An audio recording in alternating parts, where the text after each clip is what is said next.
नमस्कार, स्वाती रेसिपीमध्ये तुमचं सर्वांचं पुन्हा एकदा स्वागत आहे. उन्हाळा सुरू झाला की कोड्या, पापड, सांडगे बनवायला सुरुवात होते. अनेक घरामध्ये बनवला जाणारा कॉमन पदार्थ म्हणजे साबुदाणा आणि बटाट्याच्या चकल्या. उपवासाला खाल्ल्या जाणाऱ्या साबुदाणा आणि बटाट्याच्या चकल्या या मधल्या वेळेत खाण्यासाठी किंवा जेवताना तोंडी लावण्यासाठी उत्तम पर्याय आहे.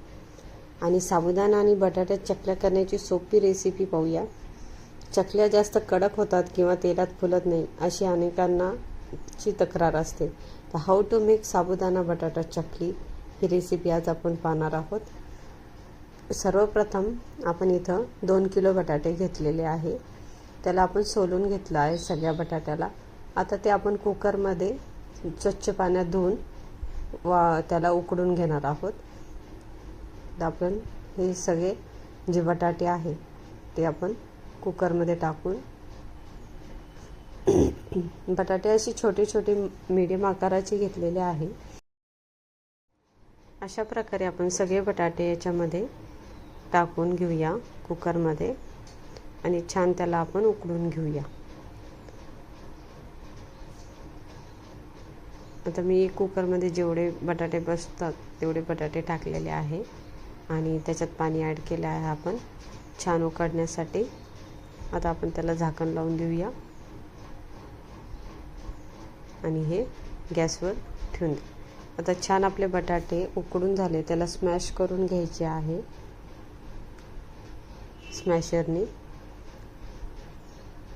मोठं पातेलं घ्यायचं किंवा जे काही असेल आपल्याकडं. आता हे छान असं मोठं मी घेतलं, त्याच्यात आपण सगळे बटाटे स्मॅश करून घेऊया. छान आपण सगळे बटाटे स्मॅश करून घेऊया स्मॅशरने. छान आपले स्मॅश झालेले आहे बटाटे, तुम्ही पाहू शकता सगळे.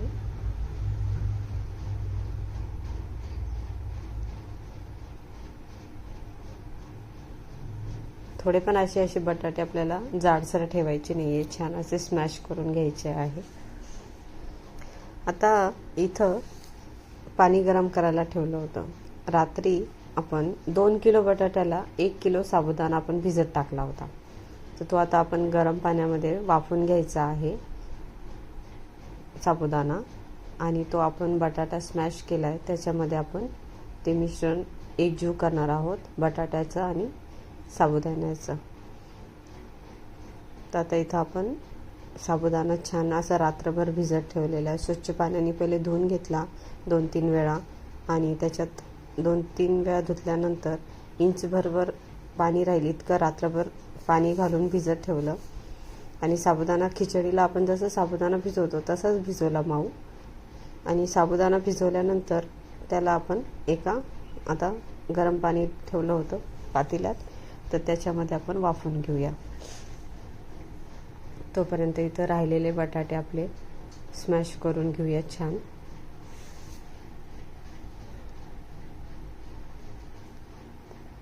साबुदाणा आणि आता याच्यामध्ये हिरवी मिरची.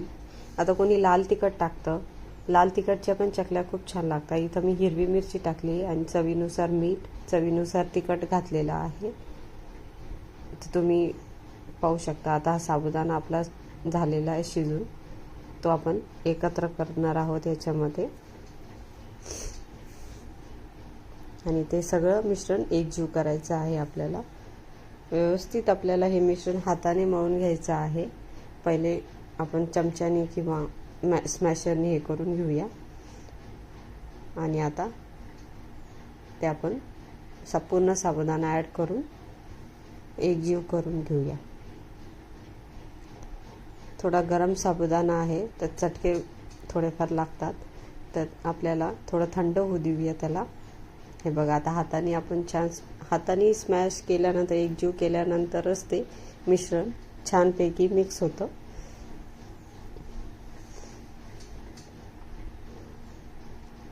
आता आपण चांगलं हे झाल्यानंतर सोऱ्याला तेल लावून घ्यायचं आहे आतमधून आणि त्याच्यामध्ये दाबून चकलीचं पीठ भरायचं.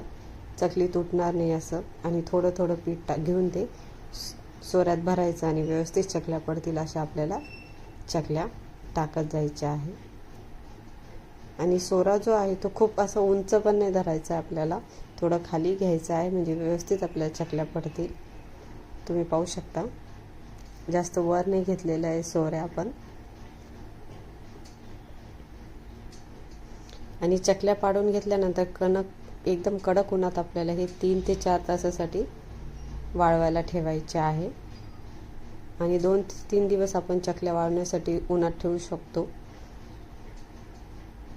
आणि चकल्या पूर्णपणे सुकल्या की ते तळण्यासाठी आपल्याला तयार आहे. आता तुम्ही पाहू शकता इथं सगळ्या चकल्या टाकून झालेल्या आहे छान उन्हामध्ये, थोडे वाळले पण आहे. तर अशा प्रकारे आपल्याला सगळ्या चकल्या वाळू द्यायच्या आहे. सोऱ्यामध्ये भरून थोडं थोडं घट्ट पीठ भरून घ्यायचं आहे.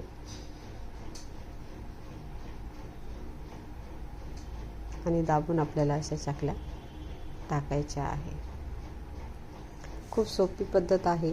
तुम्हाला नक्की आवडली असेल ही पद्धत चकल्यांची. आणि चवीला पण खूप छान लागतात. तुम्ही एकदा ट्राय करून पहा. छान आपली चकल्या वाळल्या आहेत, तुम्ही पाहू शकता. आता मी थोड्याशा छान वाळलेल्या आहेत त्या तळायला घेतलेल्या आहे. इकडं कढईमध्ये तेल तापायला ठेवलेलं आहे. आणि आपण आता चकल्या त्याच्यामध्ये तळून घेऊया, म्हणजे आपल्याला कळेल की आपल्या चकल्या साबुदाणा आणि कसा म्हणजे व्यवस्थित फुगतो. आणि चकली पण आपली छान अशी फुगलेली तुम्हाला मी दाखवते. इथं तेल चांगलं गरम होऊ द्यायचं आहे. तेल चांगलं गरम झालं की मग चकल्या तळायला आपल्याला सोपं जातं. आता तुम्ही आपण चकली तळून घेऊया. तेल छानपैकी गरम झालेलं आहे आपलं. आणि साबुदाणा पण छान असं फुगला आहे, तुम्ही पाहू शकता. अशा प्रकारे एक एक आपण चकली तळून घेऊया खाण्यासाठी. आणि मी तुम्हाला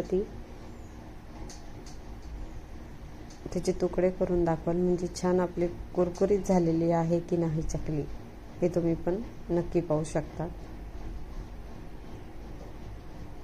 प्रमाण जे आहे त्याला 2 किलो बटाटे आणि 1 किलो साबुदाणा आपण घेतलेला आहे. आणि चवीनुसार मीठ घेतलेलं आहे आणि तिखट पण. आता तुम्ही थोड्या लाल तिखटाच्या पण करू शकतात आणि थोड्या हिरव्या मिरच्याच्या पण करू शकतात.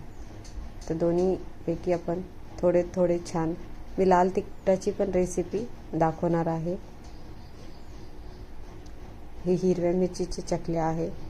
तर छान अशा आपल्या खुसखुशीत आणि कुरकुरीत झालेल्या आहे चकल्या.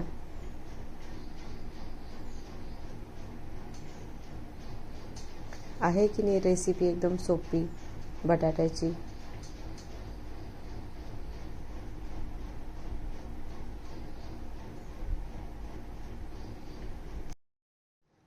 छान आपल्या चकल्या तळून झालेल्या आहे आणि आपण गरमागरम सर्व करूया. तुम्हाला कशी वाटली रेसिपी मला नक्की सांगा. लाईक करा, शेअर करा, कमेंट करा आणि सबस्क्राईब करा. आणि भेटूया आपण पुढच्या रेसिपीला. तुम्ही पाहू शकता हे बघा छान कुरकुरीत अशा आपल्या चकल्या झालेल्या आहेत. सगळ्यांना धन्यवाद.